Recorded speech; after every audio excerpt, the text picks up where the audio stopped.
was messed up. Because how am I supposed to run a company with 14 employees without my boy there? Like, it's literally just me. The person that, man, the bank counselor, I'm gonna talk to you. We're gonna fix this. Now it came out to just me. I was really alone. I was in a cocoon by myself in a fetal position, upside down. The only thing I had was that thin string called faith in that car that night where I said, God put me in a position 2016, by the end of this year, changed my life completely. Now I'm over here ministering in a church in Los Angeles, California. So, when I was laying down on my bed that night, I have the IKEA bed, you know, short bed. I don't know why I think it's that short, but the IKEA bed is short. It was all black, you know what I'm saying? It was nice. I'm laying down, I open up the Bible app, and this is what pops up. If you have faith as small as a mustard seed, you can say this to a mountain, move from here to there, and it will move. God said nothing is impossible for you. Outside of that cocoon, everything looked cool. Everything's cool outside the cocoon, but inside change is taking place. These 4 people I'm talking to, I hope you know who you are by now. But there's change taking place in your life. There's change taking place in your life, but the thing is you're staying in it. You're staying in the cocoon.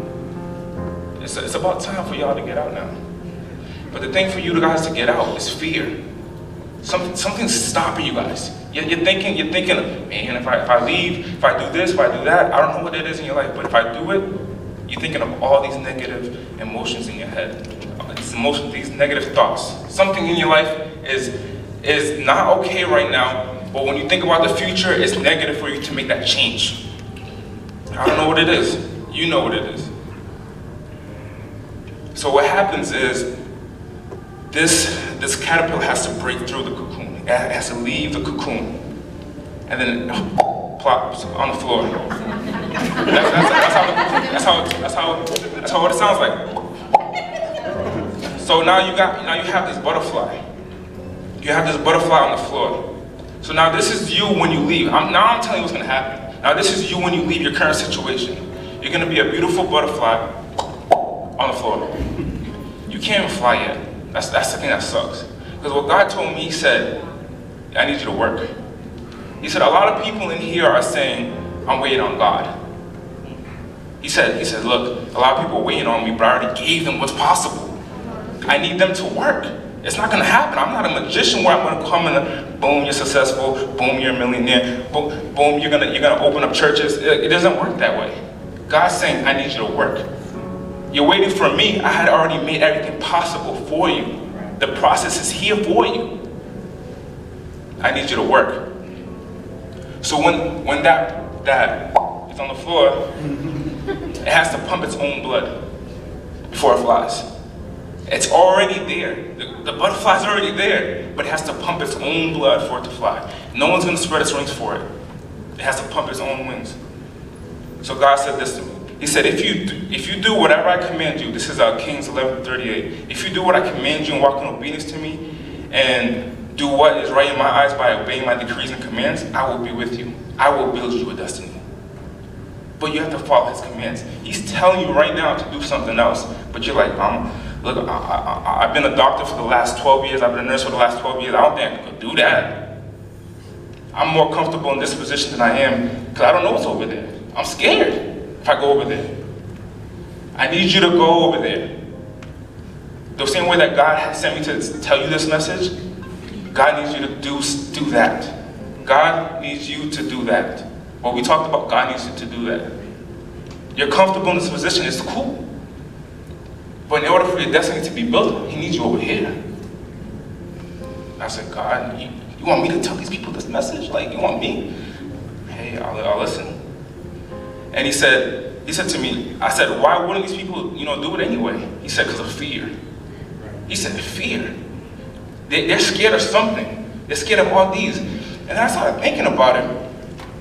And then I was reading the Bible that night, and it said, fear of a man will prove to be a snare, but whoever trusts in the Lord is kept safe. Fear of man will prove to be a snare, but whoever trusts in the Lord is kept safe.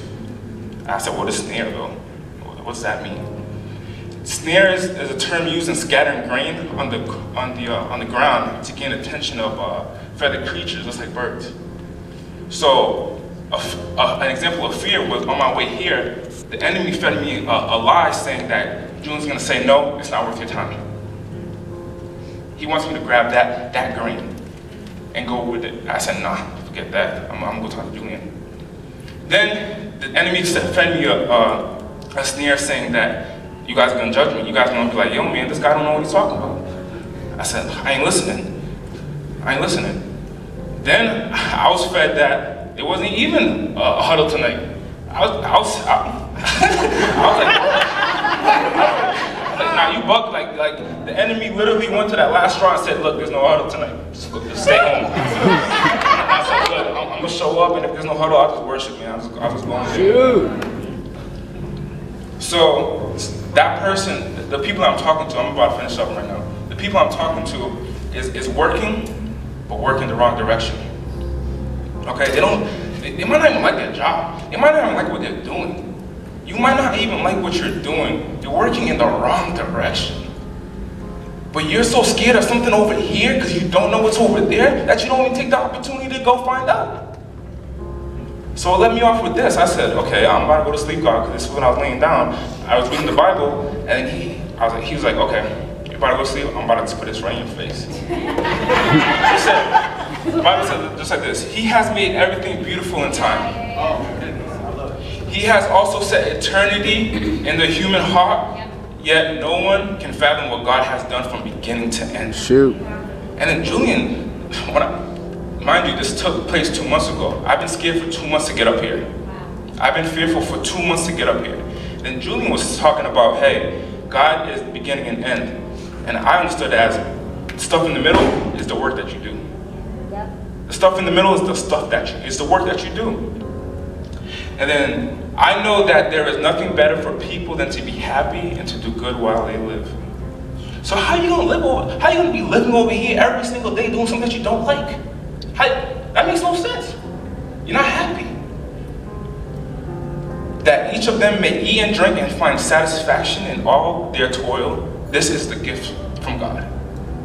That you find satisfaction in your toil. And I said, God, what is toil? Because that sounds like toilet paper to me. I said, what is toil? What does that mean? I looked it up. It's how you exert energy. Where you exert energy. Where you work. That's toil. So where you're working, what you're doing in your life, you're supposed to find satisfaction and happy.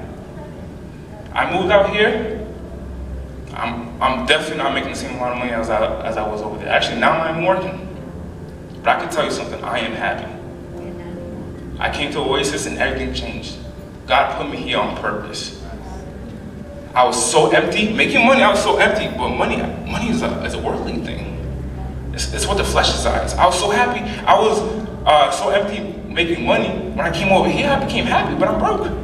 But I'm happy though, So God's telling you this one thing, guys. It's 4 people I'm talking to, it might be more. You're over here, you're comfortable, cool. It's cool, but I need you over there. And on the way over there, you're gonna deal with fear. You're gonna be in an upside down cocoon, curled up in the fetal position for a small period of time. At the end of it, you're gonna become a beautiful butterfly. That's all I gotta say.